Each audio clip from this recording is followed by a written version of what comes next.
আমার কলিজায় যে হাত দিছে আল্লাহ যেন তার কলিজাটা বের করে নেয়। আমার হাত জ্বললো, হাত জ্বলা কাউকে দেখায় না। তো আমাদের আরও একটা সকাল শুরু হয়ে গেছে, নাস্তা পানি খাওয়া শেষ। এখন দুপুরের রান্না বান্না শুরু করব।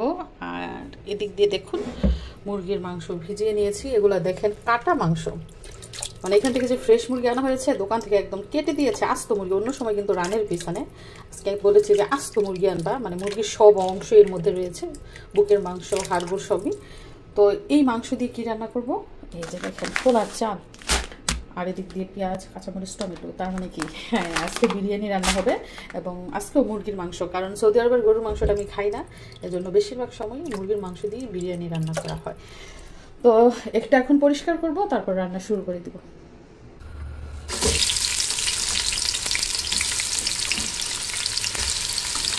বেশি করে কাঁচামরিচ দিচ্ছি, বেশি করে, কারণ বিরিয়ানির ঝাল ঝাল না হলে আমার কাছে একটু ভালো লাগে না।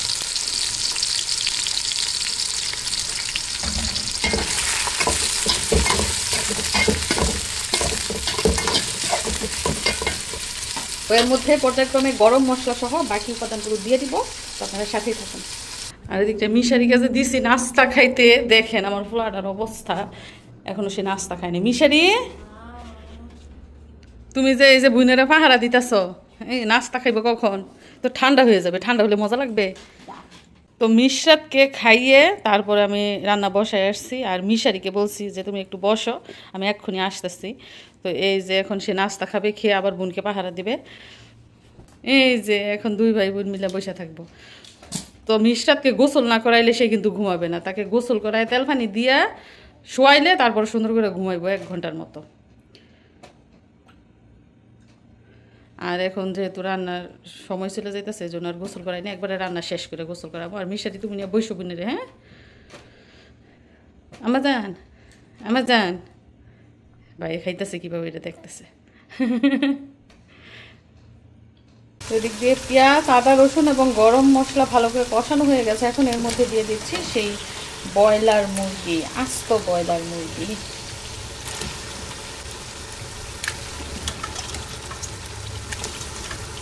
আচ্ছা, সৌদি আরবের ব্রয়লার মুরগি আর বাংলাদেশের ব্রয়লার মুরগি কি সেম কালার দেখা যাচ্ছে? দেখুন তো, মশলার সাথে আমি মাংস ভালো করে মিশিয়ে দিচ্ছি। আর এখনও কিন্তু আমি বিরিয়ানির মশলা, টক দই কিংবা অন্যান্য উপাদান কিছুই দেইনি। আগে মাংস কষুক, তারপর আস্তে আস্তে সব মশলা দেব। আর এদিক দিয়ে দেখুন আমি আরেকটা জিনিস রেডি করেছি, সেটা হচ্ছে কাঁচামরিচ, রসুন আর পেঁয়াজ। এটা দিয়ে কী বানাবো? অবশ্যই ভর্তা। কিসের ভর্তা? চেপা শুটকির ভর্তা বানাবো। তো এখন এগুলো সিদ্ধ করব, তারপর শিলপাটায় বেটে কিন্তু ভর্তাটা বানানো হবে। আর এদিক দিয়ে আপনাদের একটা জিনিস দেখাতে চাই, সেটা হচ্ছে এই যে পোলার চাল দেখতে পাচ্ছেন, এগুলো কিন্তু বাংলাদেশে না, এগুলো সৌদি আরব থেকে কিনা চাল। এখন এই চালের গ্রান কি বাংলাদেশের চালের গ্রানের মতো হবে কিনা, এটা নিয়ে একটু সন্দেহ আছে। তো রান্না করলে খেলে তারপর বোঝা যাবে। মাশাআল্লাহ, আলহামদুলিল্লাহ, আমার মেয়ে গভীর ঘুমে আছে। আধা ঘন্টা হয়েছে শোয়াইছে, এখনো ওঠে না। আল্লাহ গো, এটা যায়নি, আর একটু ঘুমাও মা। কি অবস্থা, কত পাতলা।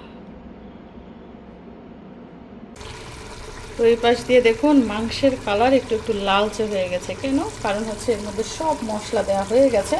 সব কিছু দেখাতে পারলাম না, কারণ বাচ্চা নিয়ে রান্না করি, এত কিছু ভিডিও করা যায় না।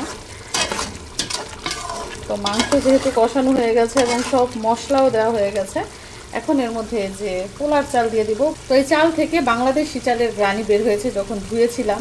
তো রান্না করলে কেমন হয় জানি না। তো এখন এর মধ্যে আমি ধুয়ে রাখা সৌদি আরবের পোলার চাল দিয়ে দিচ্ছি। যদি এগুলো সৌদি আরবে চাষ করা হয়নি, বাইরের দেশ থেকে এসেছে, আমার মনে হয় বাংলাদেশ থেকে এসেছে। তো এদিক দিয়ে পুরো 1 কেজি পোলার চাল দিয়ে দিয়েছি, সাথে রয়েছে 1.5 কেজি মুরগির মাংস, তার মানে টোটাল 2.5 কেজি বিরিয়ানি রান্না হচ্ছে। তো যেহেতু মাংস আর চাল একসাথে দিয়ে রান্না করছি, তো আলতো হাতেই নাড়াচাড়া করছি যাতে করে মাংস খুলে না যায়। অনেকে আবার মাংস পোলাও আলাদা আলাদা রান্না করে তারপর মিশায়, তো এটা আমার কাছে বেশি ঝামেলা এবং সময়ের ব্যাপার মনে হয়, এর জন্য একসাথে রান্না করছি। তো চাল আর মাংস ভালো করে ভাজবো, তারপর গরম পানি দিয়ে দেব।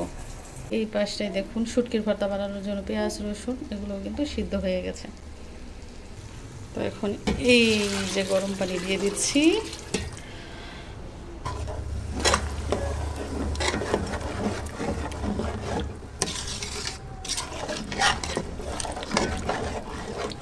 বাসমতি চাল থেকে পোলার চালের মধ্যে কিন্তু পানির পরিমাণ বেশি লাগে, মানে এক একবার এক এক রকম চাল দিয়ে রান্না করে অনেক আইডিয়া হয়েছে এখন আমার। তখন এর মধ্যে দিয়ে দিচ্ছি ফুটন্ত কাঁচামরিচ, ফুটন্ত না জাগ্রত কাঁচামরিচ। এখন নাড়াচাড়া করছি। আর ইদানিং না, সবসময় আমার ঝাল খুব পছন্দ, তো চুলার আঁচ মিডিয়াম রেখে এখন আমি ঢাকনা দিয়ে ঢেকে দিচ্ছি।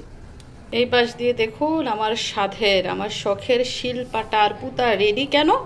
এই যে ভর্তা বানাবো, এখানে চাপা শুটকি, পেঁয়াজ, রসুন, কাঁচামরিচ এগুলো ভালো করে সিদ্ধ করে নিয়েছি, একটু তেল দিয়েও ভেজে নিয়েছি। এখন শুধু ডলা দিব, তারপরে ভর্তা হয়ে যাবে। তো শিলপাটাটা আনাতে আমার যে সুবিধা হয়েছে জানেন না, যে কোনো ভর্তা বানাই ফেলতে পারি। ব্লেন্ডারের ভর্তা কিন্তু মজা লাগে না, পাটাপুতার ভর্তাটার মতো।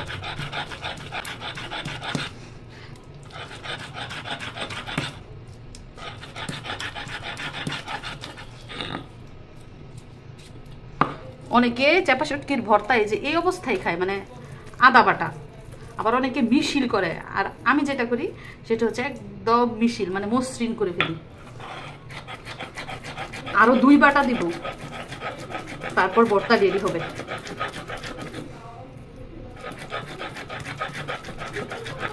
আমার হাত জ্বলে না, বুঝছেন? আমার হাত জ্বললেও হাত জ্বলা কাউকে দেখাই না, কারণ করতে হবে। কাকে দেখাবো যে আমার মরিচ গললে হাত জ্বলবে? আমার দেখানোর মানুষ নাই। দেখানোর মানুষ থাকলেও দেখায় লাভ নাই, কারণ নিজের কাজ নিজের করতেই হবে। হাত জ্বললেও কিছু করার নেই। ভালো করে সাবান দিয়ে হাত ধুতে হবে আমার ভর্তা বানিয়ে, কারণ ছোট বাচ্চা আছে, ধরলে ওর শরীরেও কিন্তু ঝাল লাগতে পারে। যাই হোক বন্ধুরা, ভর্তাটা বানায়, আপনারা সাথেই থাকেন। তো চলেন দেখি বিরিয়ানির কি অবস্থা। এই যে দেখেন দারুণ সুন্দর গ্রান বের হয়েছে, যদিও আরও ঝরঝরা হবে ঠান্ডা হওয়ার পর, এখন অনেক গরম। তো আমি উল্টিয়ে পাল্টিয়ে দিয়েছি। আর এদিক দিয়ে 12টা বেজে গেছে, মিশের মামা এসেছে এখন। আর এই যে দেখুন চাপা শুটকির ভর্তাও কিন্তু একদম রেডি। তাছাড়া এই যে পাশ দিয়ে সালাদ কাটাও শেষ।